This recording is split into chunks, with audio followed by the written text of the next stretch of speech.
فأما من أعطى واتقى وصدق بالحسنى فسنيسره لليسرى وأما من بخل واستغنى وكذب بالحسنى. بسم الله الرحمن الرحيم. السلام عليكم ورحمة الله.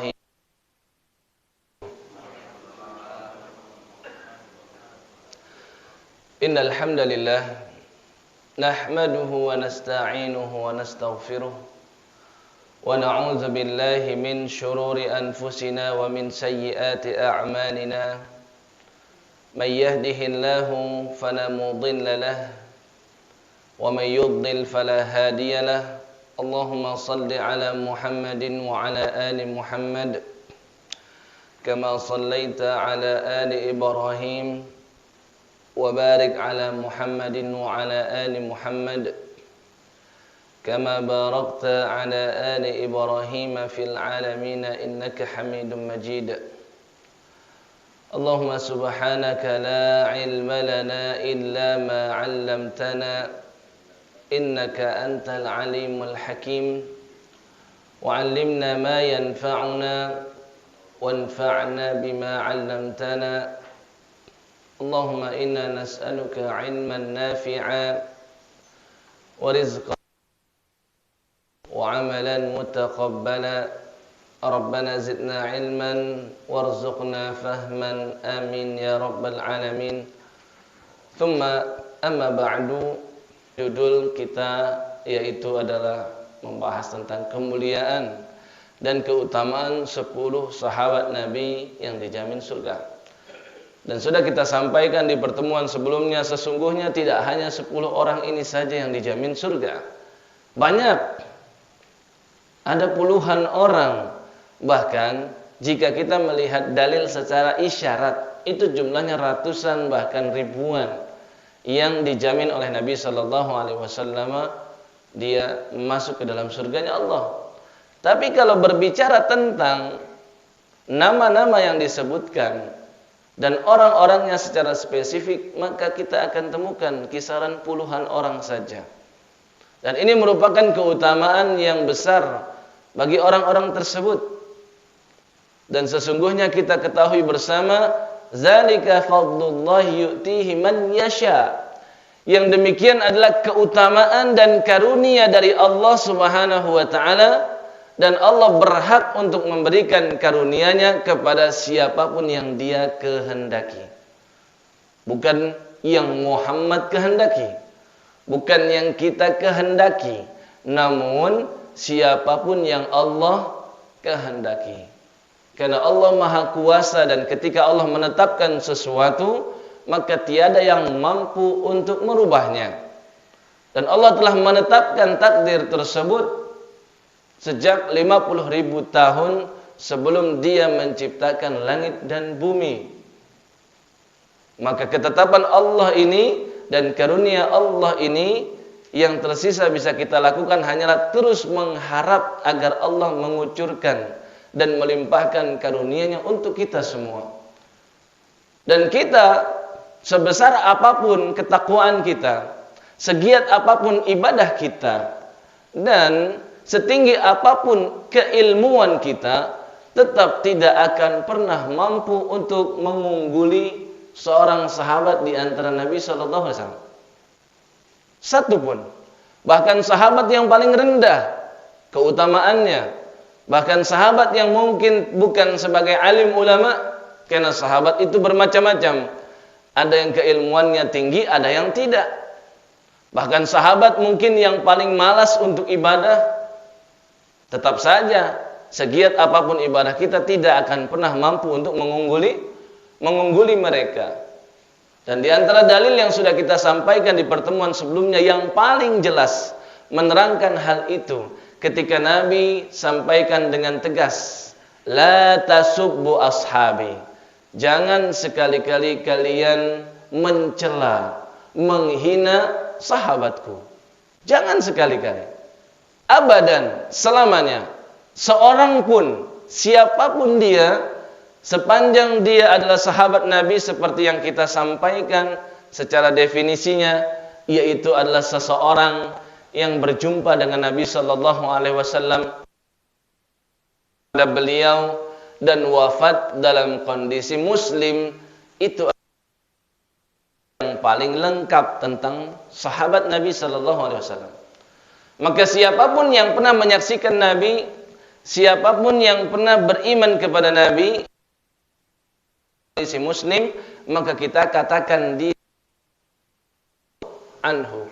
Sudah jelas Allah meridhai mereka, sedangkan Allah belum tentu meridhai kita semua. Sudah jelas Nabi sampaikan, la tasubbu ashabi, jangan sekali-kali kalian menyakiti, menghina, mencela seorang di antara sahabatku. Kenapa? Nabi terangkan kedudukan kita itu berada jauh di bawah sahabat. Lau anna ahadakum, seandainya seorang di antara kalian anfaqa mithla uhudin zahaban, berinfak dengan infak bukan uang kertas, bukan dengan bahan pokok makanan, namun dengan zahaban, dengan emas, emas murni. Dari semenjak dahulu sampai dengan saat ini merupakan ciri-ciri kekayaan. Betapa banyak batu-batuan mulia saat ini, permata dan lain sebagainya, namun tetap saja emas menjadi acuan bagi seseorang ketika ia dikatakan adalah orang yang kaya raya. Semuanya diacu melalui emas. Maka Nabi sampaikan, ketika seseorang di antara kita mampu untuk bersedekah, berinfak dengan emas, dan emas itu mithla Uhudin, beratnya dan besarnya seperti gunung Uhud, sebesar itu kita infakkan di jalan Allah, dan Allah terima infak kita dikarenakan keikhlasan kita, tetap saja tidak akan mampu ma balagha mudda ahadihim wala nasifah, tidak akan mampu menyamai keutamaan seorang sahabatku yang berinfak dengan emas walaupun sekadar mudda ahadihim, satu mud, atau nasifah, atau setengahnya saja, setengah mud. Ya, kita infakkan sebesar itu, kemudian mereka hanya infak sebesar ini, maka tetap saja infak mereka dinilai oleh Allah lebih besar.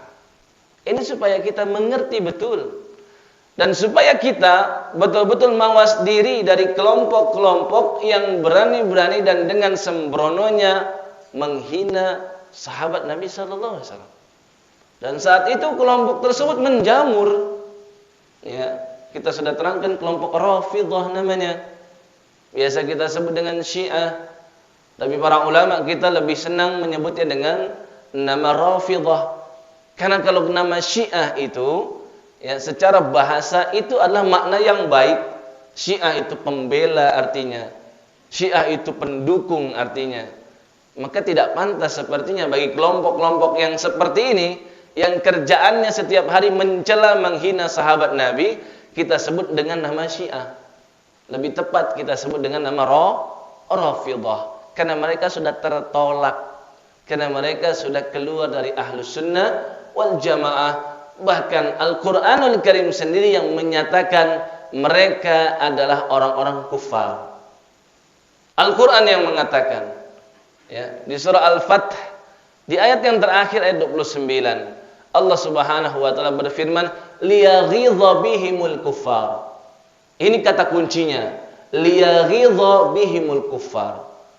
Perumpamaan tersebut Allah berikan agar membuat jengkel orang-orang kafir.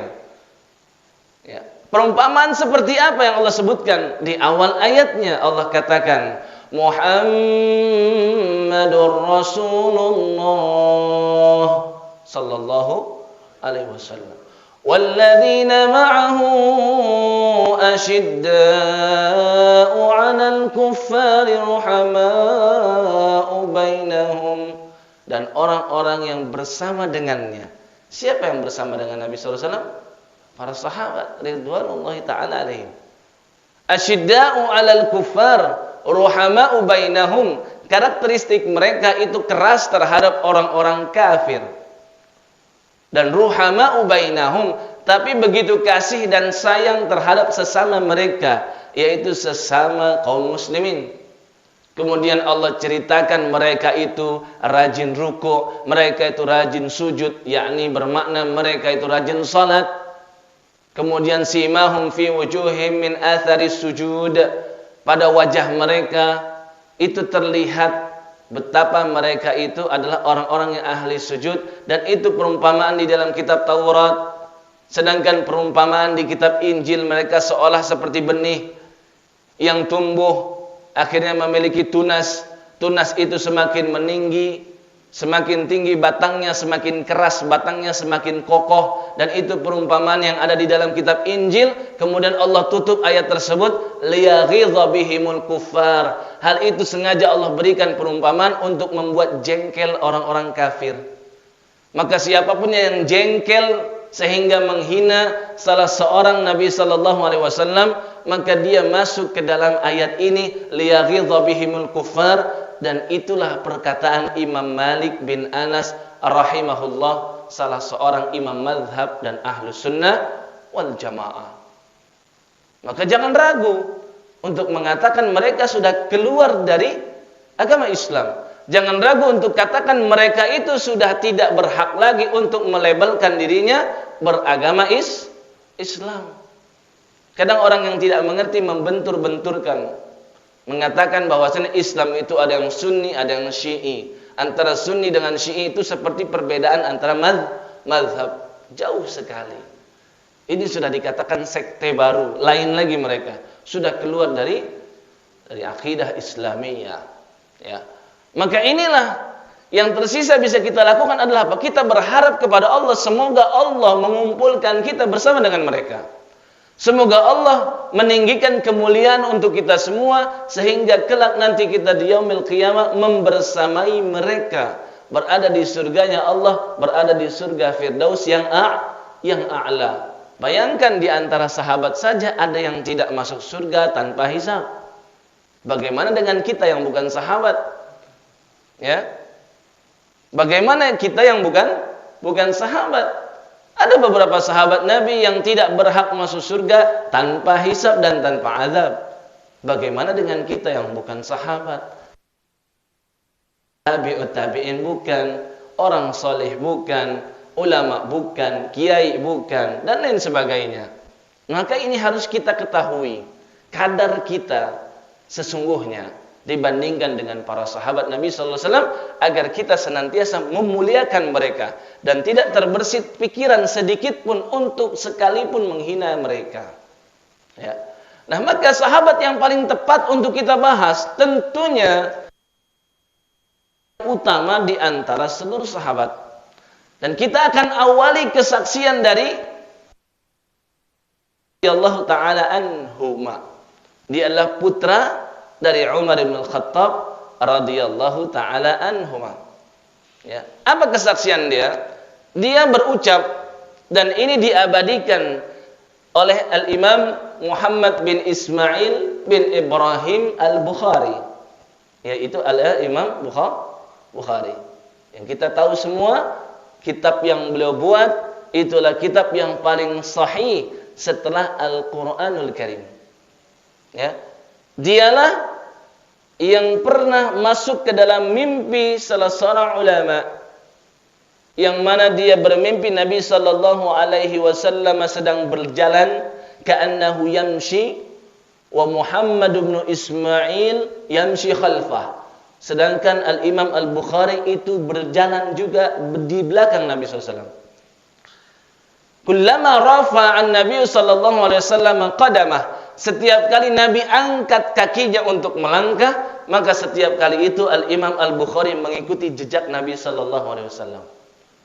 Maka itu takwilan mimpinya jelas, sangat jelas.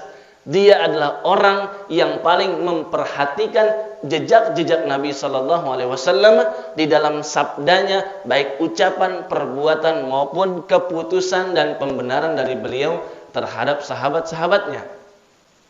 Maka Al-Imam Al-Bukhari rekam itu, abadikan sampai saat ini masih tertulis. Ya, dia tuliskan dari guru-guru beliau sampai dengan Ibnu Umar radhiyallahu taala anhuma. Ibnu Umar berkata, "Kunna nukhayyiru bainan nasi fi zamanin Nabi sallallahu alaihi wasallam. Sudah sejak dulu di zaman Nabi, kami para sahabat itu mengurutkan sahabat-sahabat yang paling utama. Kami sudah melakukan itu sejak lama. Jadi penilaian ini sudah ada sejak zaman dulu. Maka kalau ada generasi sekarang yang menilai berbeda dengan penilaian sahabat, mana yang lebih kita utamakan? Penilaian sahabat jelas. Karena mereka yang sezaman dengan Nabi dan mereka lebih mengenal satu sama lain. Sedangkan kita tidak. Penilaian mereka bukan berdasarkan hawa nafsu. Mereka senantiasa menginginkan kebenaran, tapi kita berdasarkan hawa nafsu. Maka Ibnu Umar ceritakan, kami itu sudah melakukan, mengurutkan para sahabat di zaman Nabi sallallahu alaihi wasallam. Apa kata beliau? Fanukhayyiru Abu Bakrin. Maka kami menomor satukan, yaitu Abu Bakar. Yang ngomong bukan putranya Abu Bakar, yang ngomong putranya siapa? Putranya Umar. Ya. Kalau kita katakan ada tendensi di sana, seharusnya dia lebih memilih bapaknya dulu. Ya. Secara tabiat lebih condong terhadap ayahnya. Tapi beliau lihat objektifnya. Beliau katakan fanukhayyiru Abu Bakrin. Orang yang pertama kami berikan nomor urut yang pertama itulah Abu Bakar. Thumma Umar, baru yang kedua Umar. Thumma Utsman bin Affan, kemudian baru setelah itu Utsman bin Affan radhiyallahu anhum. Mereka semua telah diridhai oleh Allah Jalla Jalaluhu. Ini dulu yang pertama kita ketahui. Maka berikutnya kita lihat bagaimana nasab beliau. Ternyata nasab beliau itu bersambung nanti dengan Nabi Muhammad sallallahu alaihi wasallam. Nasabnya Nabi sallallahu alaihi wasallam. Para ulama itu bersepakat seluruhnya, para sejarawan muslimin semuanya bersepakat tentang nasab Nabi sampai dengan seseorang yang bernama Adnan. Dan Adnan itu adalah salah satu keturunan daripada Nabi Ismail. Ya. Ini nasab yang tidak terbantahkan. Semua sepakat tentang ini. Yaitu dialah Muhammad bin Abdullah bin Abdul Muttalib, dan Abdul Muttalib nama aslinya adalah Syaibah, bin Abdul Muttalib bin Hashim bin Abdi Manaf bin Qusay bin Kilab bin Murrah bin Ka'ab bin Lu'ay bin Ghalib bin Fihr, dan Fihr itu nama aslinya adalah Quraisy. Bin Malik bin An-Nadr, kemudian bin Kinanah bin Mudrika bin Khuzaimah. Sebagian mengatakan bin Kinanah bin Khuzaimah dulu, baru bin Mudrika. Kemudian apalagi? Bin Ilyas bin Mudar bin Nizar bin Ma'ad bin Adnan. Ini semua sepakat para ulama sampai dengan nama Adnan. Maka kita lihat nasabnya Abu Bakrin radhiyallahu taala anhu. Para ulama menyebutkan nasab dia adalah Abdullah. Jadi nama asli Abu Bakar siapa? Abdullah. Nama asli beliau adalah Abdullah bin Utsman. Utsman itu berarti ayahnya Abu Bakar. Jadi antara Sayyidina Abu Bakrin dengan Utsman radhiyallahu taala anhu, kenapa ada kedekatan? Karena nama ayahnya Abu Bakar namanya Utsman. Hanya Abu Bakar itu lebih populer dengan nama Abu Quhafah. Lebih populer di kalangan para sahabat saat itu dengan nama Abu Quhafah, bukan Utsmannya. Dan ini hal yang biasa dan lumrah. Di kalangan orang Arab, terkadang nama asli mereka yang lebih sering diucapkan oleh sesama mereka. Terkadang nama laqab atau gelar mereka itu yang lebih populer. Seperti misalkan Abdullah bin Mas'ud sering disebut dengan Abdullah, berarti ini nama asli beliau. Padahal di zaman sahabat itu nama Abdullah banyak banget. Ada Abdullah bin Abbas, ada Abdullah bin Az-Zubair, ada Abdullah bin Salam, banyak Abdullah. Abdullah bin Umar juga, Abdullah bin Amr bin As juga, banyak nama Abdullah. Tapi yang lebih populer disebut dengan nama Abdullah itu siapa?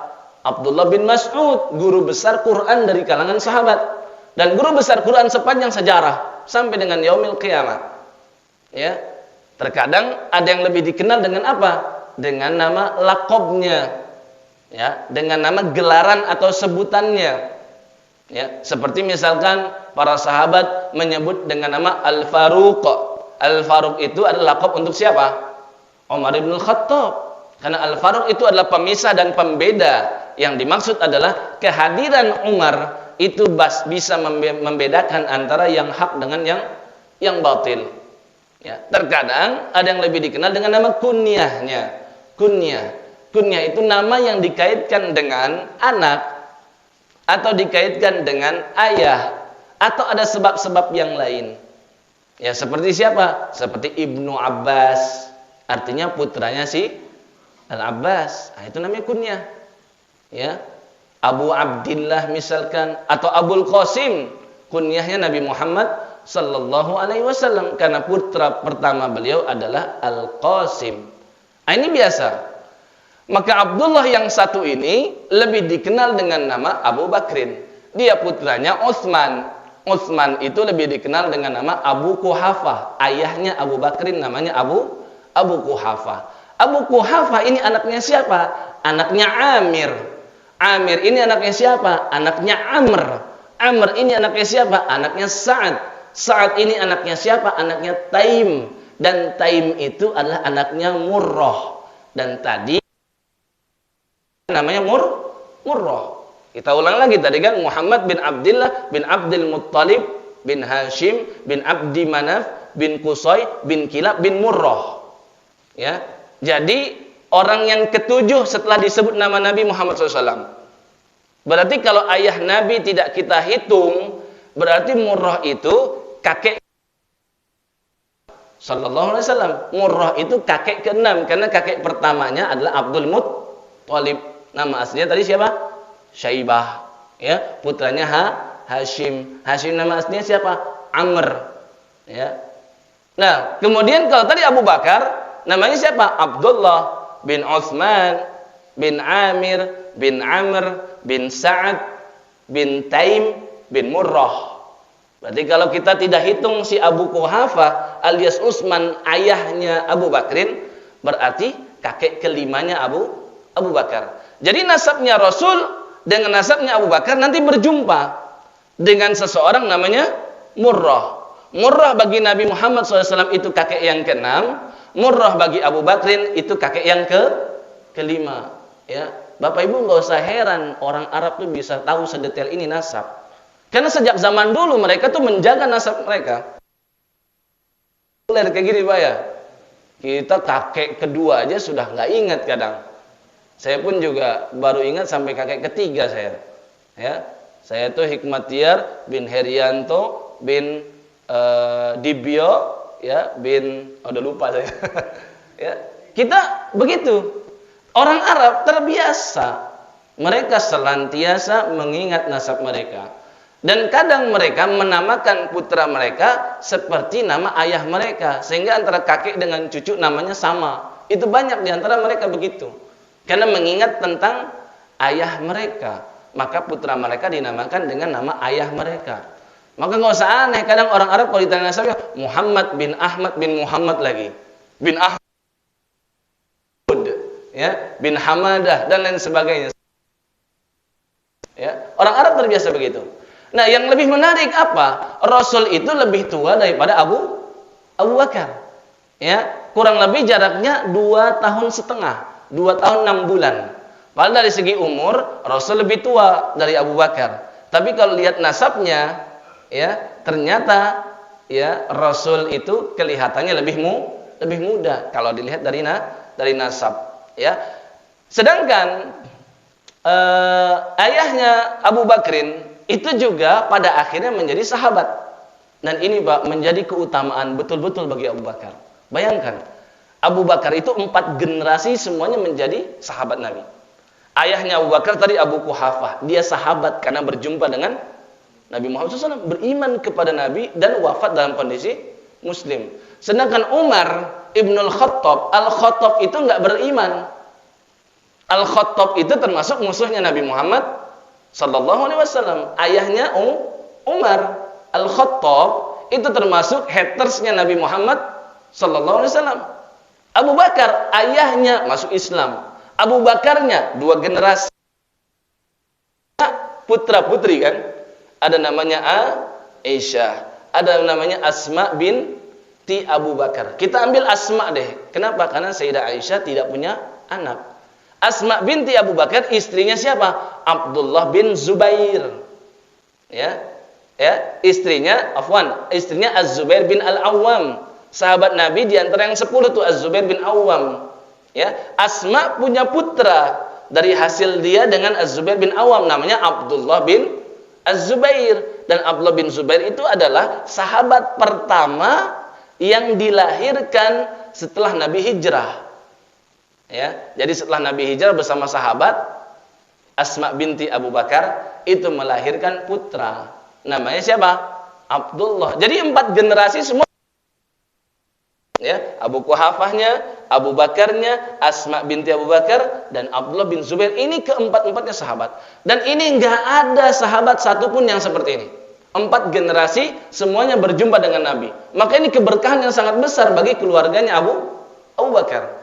Abu Quhafah itu tidak juga masuk Islam. Baru sampai ketika Nabi sudah Fathu Makkah, menguasai kota Makkah, maka Abu Quhafah akhirnya masuk Islam.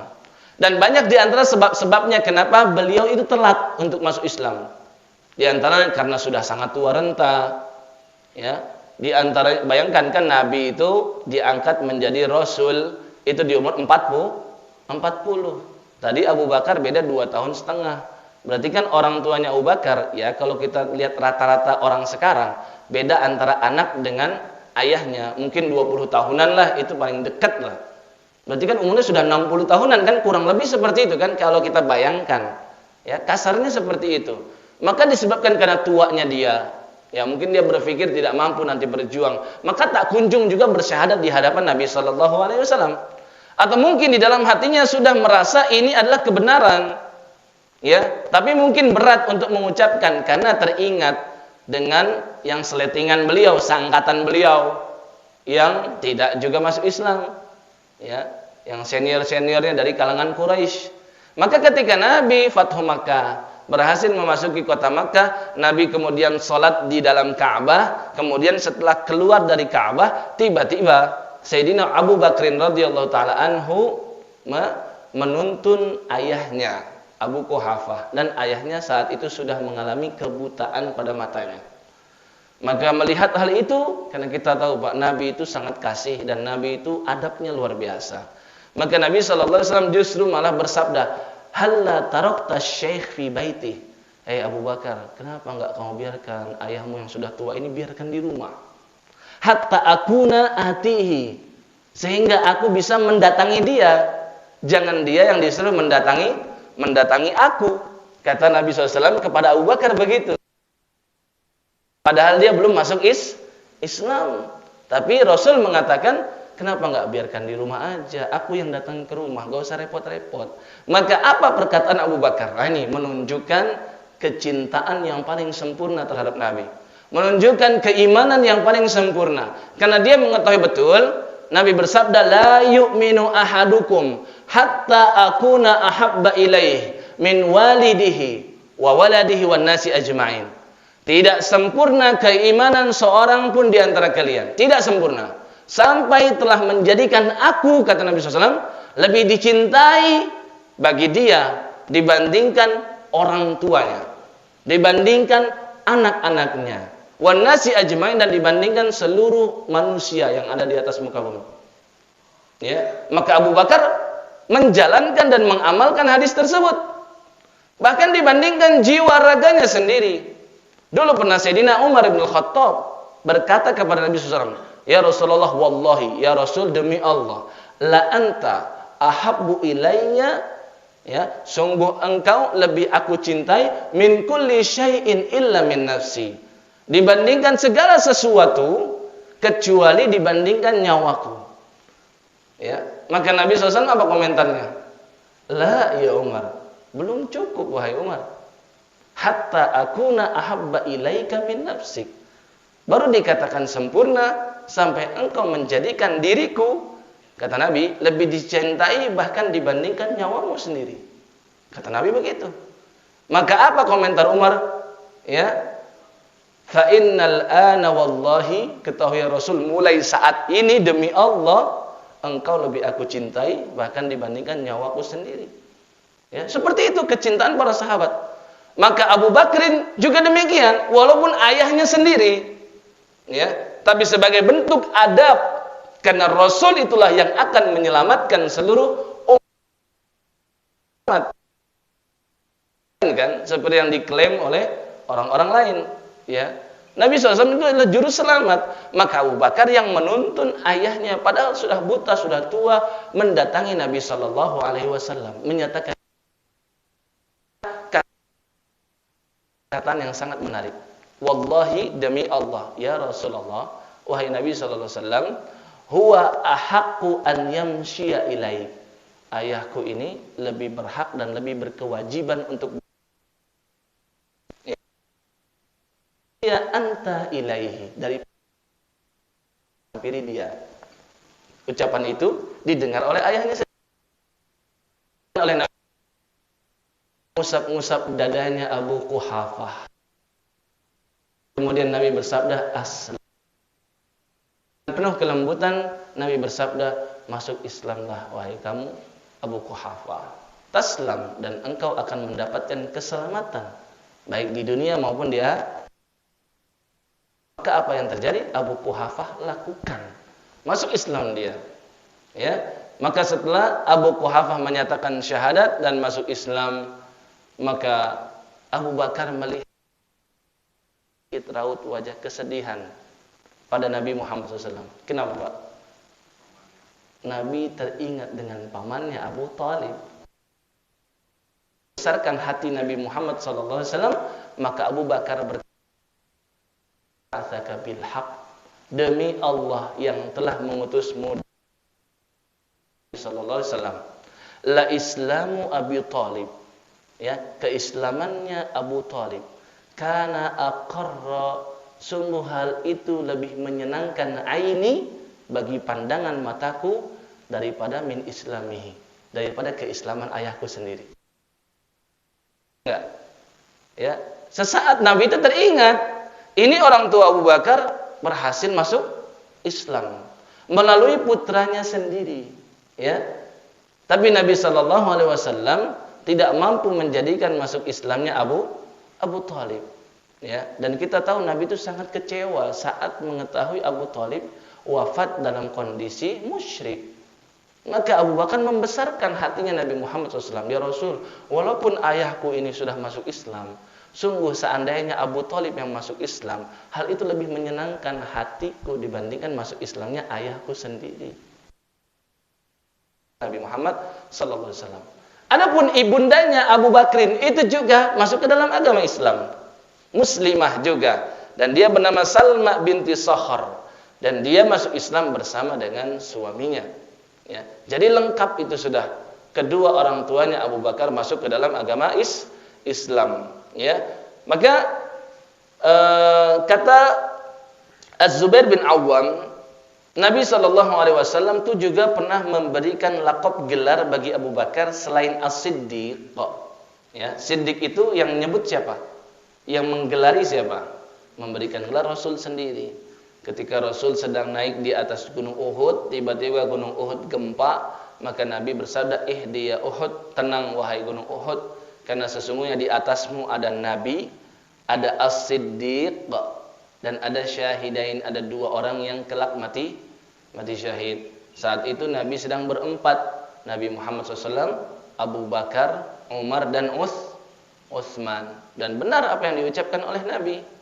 Ya, dua orang sahabat Nabi itu mati syahid, yaitu Sayyidina Umar bin Khattab yang ditusuk kepalanya ketika sedang sholat subuh, lagi memimpin bahkan jadi imam. Ya, dan Utsman juga demikian, dibunuh oleh orang-orang Khawarij. Ya. Nah, ini adalah kebenaran tentang ramalan Nabi Muhammad SAW. Ya, di situ Nabi menyebut kata As-Siddiq. Kemudian kata Az-Zubair bin Awam, Kana ismu Abi Bakrin Abdullah. Dulu Abu Bakar itu ya lebih dikenal dengan nama Abdullah, nama aslinya Abdullah bin Utsman. Fasammahu Rasulullah sallallahu alaihi wasallam atiqan minan nar. Kemudian Nabi memberikan gelar yang lain untuk beliau, yaitu atiqan minan nar. Seseorang yang sudah pasti dilindungi dari api neraka. Jadi dia termasuk sahabat Nabi yang masuk surga tanpa hisab. Ya. Jadi sebutan beliau itu As-Siddiq, sebutan beliau juga Al-Atiq. Al-Atiq tadi yang dibebaskan. Yang dimaksud adalah yang dibebaskan dari api neraka. Adapun tentang perawakan dan karakter beliau, ini dari Sayyidah Aisyah. Ya, Sayyidah Aisyah pernah menceritakan, ya, Abu Bakar itu seseorang yang berkulit putih, kurus, ya, tidak gemuk. Kemudian tipis kedua pelipisnya, artinya di sininya juga, ya, juga kurus. Ya, kemudian pinggangnya kecil, ya memang tidak gemuk sama sekali, berarti menunjukkan. Wajahnya selalu berkeringat, ya. Kemudian hitam matanya, kemudian dahinya lebar, kemudian tidak bisa bersaja, maksudnya tidak terlalu pandai dalam membuat syair. Padahal sahabat-sahabat lain itu pandai bersyair, dan umumnya orang Arab saat itu bisa bersyair secara spontanitas. Karena mereka diberikan keutamaan sastra Arab yang sangat tinggi. Ya, orang Arab itu melihat fenomena alam sedikit saja langsung bisa bikin syair. Maka sengaja itu Al-Quranul Karim isinya syair yang begitu tinggi untuk mengalahkan mereka semua. Dan sejak dulu Allah telah berikan mukjizat kepada para nabi sesuai dengan yang dimiliki oleh umat-umat saat itu. Nabi Isa di zaman beliau, ilmu kedokteran sedang menjamur. Bani Israel banyak tahu tentang ilmu kedokteran, maka diberikanlah mukjizat kepada Nabi Isa, bisa menyembuhkan orang-orang yang tidak bisa disembuhkan saat itu. Penyakit kusta cuma disentuh oleh tangannya Nabi Isa. Ya, orang yang buta, bahkan butanya dari kecil, dari sejak lahir. Dan ini kebutaan yang paling sulit untuk disembuhkan, diusap dengan tangannya Nabi Isa. Itulah kenapa Nabi Isa berkata, aku adalah waja'alani mubarakan aidama kuntu wa awsani bis shalah. Dan Allah menjadikan aku, memberikan keberkahan dimanapun aku berada. Maka disebut dengan Al-Masih. Al-Masih kan ada dua. Al-Masih yang dajjal itu yang jelek.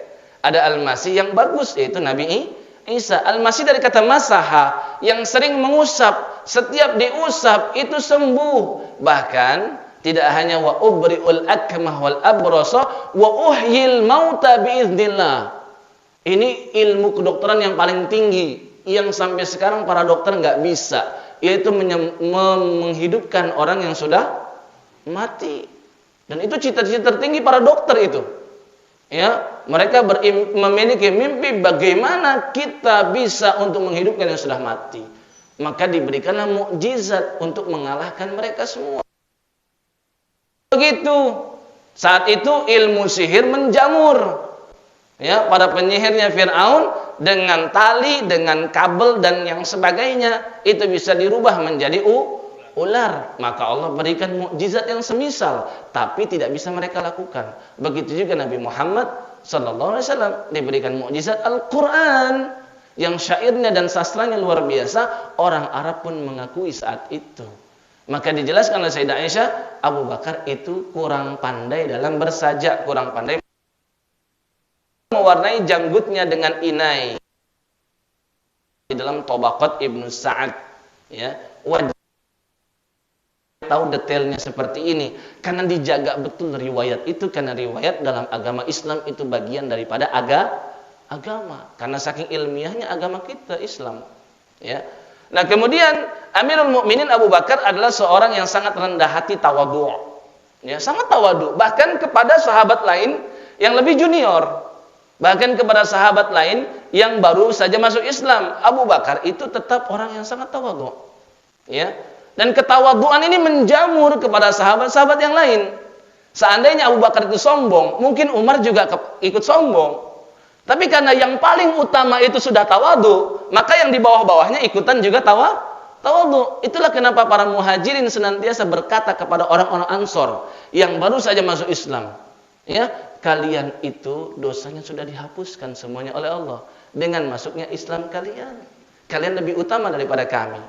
Dan orang-orang Ansor saat itu pun tahu diri orang Muhajirin adalah orang-orang yang pertama-tama masuk Islam. Maka mereka berkata, akan tetapi kalianlah yang lebih banyak amal soleh. Kalian lebih dahulu masuk Islam dan amal soleh kalian lebih banyak. Dan kalian lebih lama membersamai Nabi Muhammad SAW. Ini saling tawadhu. Karena orang yang paling utamanya itu sudah sangat tawadhu. Dan dia penuh kasih kepada para sahabat, bahkan kepada generasi berikutnya. Maka Nabi keluarkan statement. Ingat, kalau sudah Al-Quran atau hadis yang ngasih statement, itu nggak akan bisa dibantah. Karena statement Quran dan statement hadis itu tidak menerima nasakh, tidak menerima penghapusan. Berbeda dengan hukum menerima penghapusan. Di dalam Al-Quran itu ada ayat-ayat yang dinasakh. Ayatnya masih ada, tapi hukumnya sudah dihilangkan, diganti dengan ayat yang lain atau dengan hadis Nabi SAW yang lain. Tapi statement dari Nabi dan statement dari Allah itu tidak menerima perubahan. Maka Nabi SAW mengatakan, arhamu ummati bi ummati Abu Bakrin. Ya, umatku yang paling kasih, yang paling sayang kepada seluruh umatku juga, dia adalah Abu Bakar. Bukan Umar, bukan Utsman bahkan. Karena Nabi menyebutkan sifat-sifat keutamaan sahabat yang lain. Beliau katakan, arhamu ummati bi ummati Abu Bakrin wa asyadduhum fi dinillah. Sahabatku yang paling keras memegang teguh agama Allah adalah Umar. Maka Umar itu tegas. Ada sahabat yang kelihatan munafik, langsung dia minta izin kepada Nabi. Da'ni an adriba unuqa hadzal munafik. Ya Rasul, izinkan aku untuk memenggal leher atau kepala munafik ini. Keras, tapi keras dia. Ya. Dan ini menjadikan apa? Sempurna gitu. Ada yang sangat lembut, ada yang tegas, ya. Bukan yang dimaksud itu kasar ya, tapi tegas. Karena sudah nampak pada diri orang tersebut kemunafikan. Maka dia dengan terang-terangan minta izin pun dulu dengan Nabi SAW. Tapi tidak Nabi izinkan. Orangnya tegas. Asyadduhum fi dinillah Umar. Wa asdaquhum hayaan. Dan sahabatku yang paling jujur rasa malunya. Bukan cuma mengklaim saja, saya pemalu, saya begini. Enggak. Tapi memang perbuatannya menunjukkan dia orang yang paling pemalu. Bahkan Nabi katakan, ala astahyi, ya, min rajulin tastahyi minhul malaikah. Nabi sampai berkata, kenapa aku tidak pantas untuk malu kepada seseorang yang bahkan malaikat pun malu kepada dia? Sayyidina Utsman bin Affan. Nah, ini keutamaan Abu Bakar. Jadi secara perawakan dan secara karakter tadi kita terangkan, beliau itu adalah orang yang tawadhu dan beliau juga sangatlah kasih terhadap orang lain. Ya. Bahkan di zaman jahiliyah itu ada kisah tentang Abu Bakar. Bagaimana di zaman jahiliyah beliau? Artinya sebelum dia masuk Islam. Ya, Abu Bakar sudah dikenal orang yang jujur. Ya, jadi bicara tentang jujur bagi beliau itu harus menjadi tabiat. Bukan hanya sekedar agama Islam yang menganjurkan untuk itu. Beliau sudah orang yang jujur, berakhlak mulia juga. Bahkan beliau itu mahir dalam berdagang. Ya, mahir dalam berdagang, bisnismen beliau itu, ya. Dan ini sudah dikenal oleh orang-orang Quraisy. Bahkan Ummul Mukminin Sayyidah Aisyah, putri beliau Abu Bakar, ya, itu pernah cerita, kana Abu Bakrin atjaru Quraisyin. Ya, Abu Bakar itu adalah orang Quraisy yang paling mahir dalam berdagang. Itu, Pak. Ini menarik kan? Orang yang paling solih, orang yang paling bertakwa, ternyata orang yang tidak membiarkan dunia begitu saja. Ya. Kenapa? Karena Abu Bakar sering berkata, dinuka lima adik. Agamamu itu akan dibawa untuk hari atau tempat kembalimu nanti, yaitu akhirat. Penting. Beragama, beramal soleh itu penting demi mendapatkan surga. Tapi jangan lupa, wadirhamu kalima asyik. Dirhammu itu untuk kehidupanmu. Maksudnya uang itu sangat penting untuk hidup. Ya. Wala khaira fi amrin bila dirham. Bahkan sekelas beliau ngomongnya begini ungkapannya. Wala khaira fi amrin. Tidak ada kebaikan sedikit pun pada sesuatu tanpa adanya harta. Tanpa adanya fulus. Gitu. Ini yang komentar siapa? Abu Bakar. Artinya beliau mengetahui betul kekayaan harta benda itu sangat pantas untuk dipegang oleh orang-orang beriman. Nggak seperti generasi sekarang. Generasi sekarang memandang konglomerat itu pantas itu buat orang-orang kafir. Orang muslim, mukmin itu nggak pantas jadi konglomerat, nanti jadi budak dunia. Misalkan begitu. Tapi kita lihat contohnya, ini para konglomerat loh Pak. Abu Bakar, Utsman, Abdurrahman bin Auf, ini 3 sahabat Nabi yang paling kaya loh. Ya. Sekedar informasi, Abdurrahman bin Auf nih, kita lihat Abdurrahman bin Auf lah sedikit. Beliau itu adalah orang kaya konglomerat. Beliau itu ketika wafat kan meninggalkan 4 orang istri. Dapatkan harta warisan 100.000 dinar. 100.000 bukan rupiah. Ya, bukan yang uang merah itu bukan. 100.000 dinar. 1 dinar itu 1 koin, 4,25 gram emas. Sekarang kurang lebih harganya sekitar 3,5 juta atau kurang. 3,5 juta itu nolnya 5. 100.000 nolnya 5. 35 tambah 0,10 di belakang. Berapa tuh? Kalkulator juga udah rusak deh. Ya, miliaran. Itu satu istri, Pak. Istrinya berapa tadi? 4. An-Nisa ayat 12. Walahunna rubu'u mimma taraktum illam yakul lakum walad. Fa in kana lakum waladun falahunna thumun. Jatah istri kalau kamu punya anak atau keturunan, ya, maka jatahnya berapa? 1/8. Kalau kamu nggak punya keturunan, nggak punya anak, maka istri dapat 1/4. Ini 4 istri punya putra, punya putri, punya anak lah intinya Abdurrahman bin Auf. Maka jatah istri berapa? 1/8. 1/8 masih dibagi 4. Oh ya nggak? Jadi 1/8 hartanya 1.000 dinar. Berarti kalau dikalikan 8 supaya tahu total seluruh kekayaan Abdurrahman bin Auf ketika dia wafat, kalikan 3.200.000 dinar. Konversikan ke Indonesia sekarang. Ya, ini konglomerat, Pak. Abu Bakar nggak kalah kaya daripada Abdurrahman bin Auf dan juga tidak kalah kaya dengan siapa? Utsman bin Affan. Ya, tapi kekayaan itu dia jadikan untuk apa? Untuk di jalan Allah. Maka dia beli itu. Ya, dia lobby sahabat-sahabatnya. Dia beli budak-budak untuk masuk Islam, di antaranya Bilal bin Rabah. Bayangkan setiap azan yang dikumandangkan Bilal, pahalanya ngalir buat siapa? Abu Bakar, karena dia yang telah memberikan petunjuk keislaman. Utsman bin Affan masuk Islam karena siapa? Abu Bakar juga.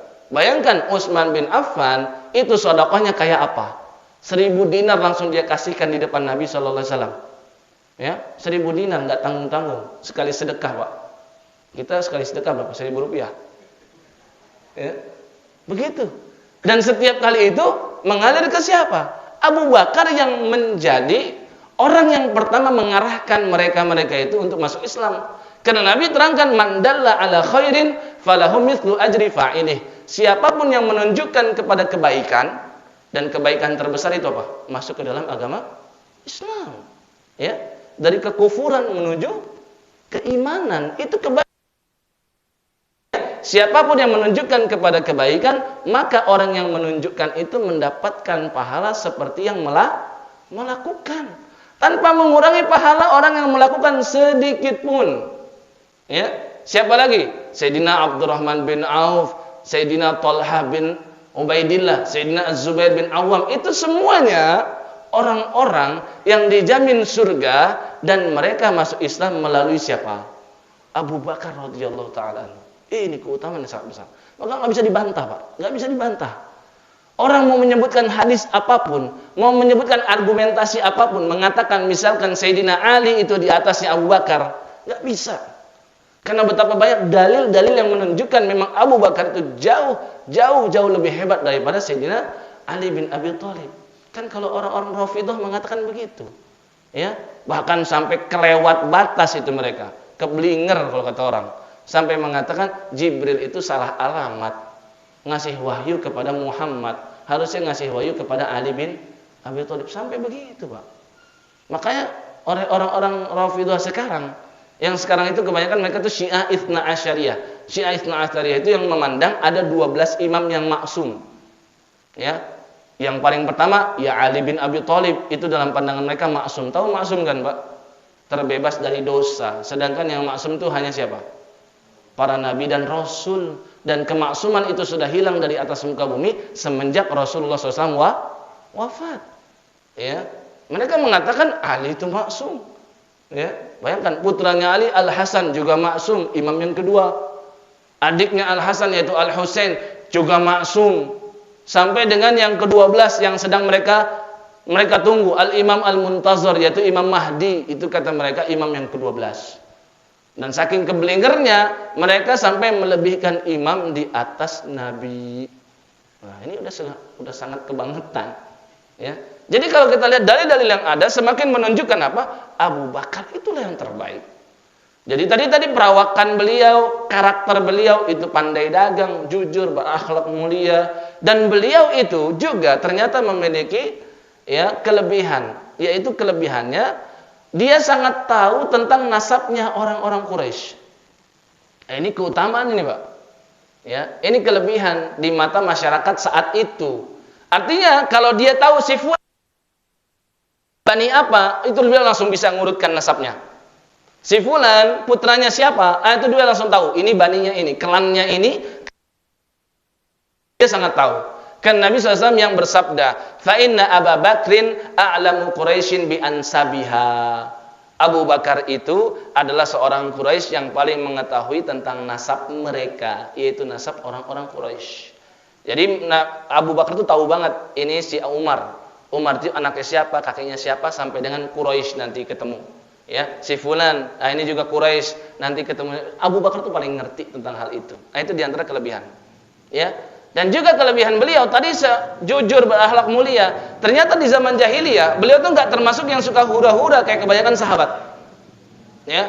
Bahkan di saat sahabat itu umumnya mereka mabok-mabokan ketika masih zaman jahiliyah. Abu Bakar belum masuk Islam saja itu anti banget sama yang namanya nenggak gitu. Anti banget beliau. Ya. Kenapa? Dalam pandangan beliau, orang yang mabuk-mabukan itu ya, dia telah menurunkan marwahnya, martabatnya sendiri. Dia menjadi hina di depan masyarakat, ngomong-ngomong gak jelas dan lain sebagainya. Ini belum bicara tentang Islam melarang loh.